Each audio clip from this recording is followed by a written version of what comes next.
Last night we had such a fantastic new moon Rosh Chodesh event in Tom's River, New Jersey, at a place called the Space Wellness Center.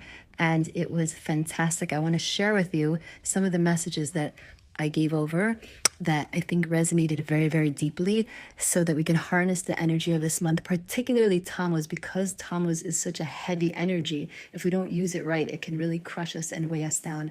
And so, what is Tammuz? What is this heavy energy? It's when all the cracks started to show up in our foundation. The Egel was in Tammuz. The breaking of the Luchot was in Tammuz. The surrounding the wall around Yerushalayim before the Chorban was Tammuz. So it's when things are cracking. When things crack open, it reveals what's inside. And the symbol of this month, Cancer, is the crab. The crab has that hard shell. When you crack it open, you can see that softness inside. That's what we're meant to do in this month. A crab is very unsteady. It's just kind of trying to find its balance. It's not charging forward. This is not a month of charging forward, reaching the next goal, accomplishing. It's really of just finding our balance, going inside and seeing what that softness is, what that sadness is, what that ache is, so that we can start to address it. And then it doesn't have to hold us back anymore. We can heal from it. And so really it's a month of healing. And this is very, very interesting, which is that the letter that's associated with this month is the letter Chet, Ches. If you look back to the original source, where's the first time it says Ches, Chet in the Torah? It's Bereshit bara Elokim et hashamayim v'ha'aretz v'ha'aretz v'ha'aretz Torah b'choshech.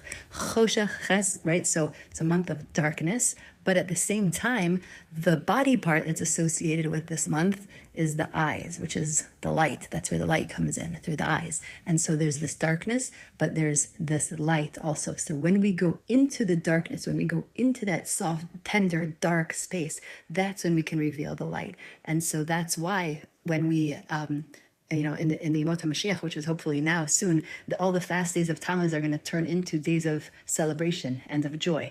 And so our work for this month is not to, right, there's heat and there's pain and there's all that, not to run away from it, not to charge forward, but to go deep inside of it, to feel it, to allow it, to be with it, to see what's needed, and to hopefully from that comes the light.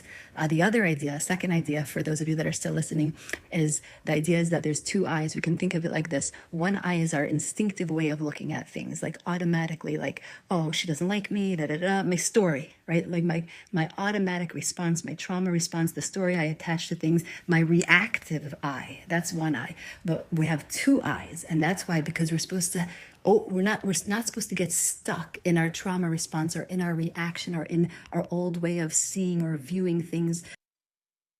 So the reactive automatic eye, there's the possibility of seeing with the other eye. Seeing with the other eye doesn't mean that we ignore that or override it, but that instead of reacting, we can pause, respond, and see it differently. We can see it differently.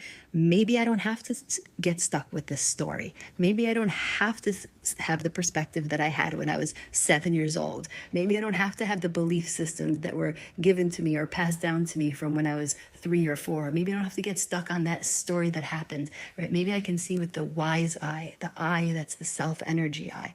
And so that's why there's two eyes, and that's what brings the light. So there's the choshech, the darkness. We see the darkness, but we can attach a different story to it. So this is some of what I gave over yesterday at our gathering, and then we did a little integration, and hopefully next time I'll see all of you there.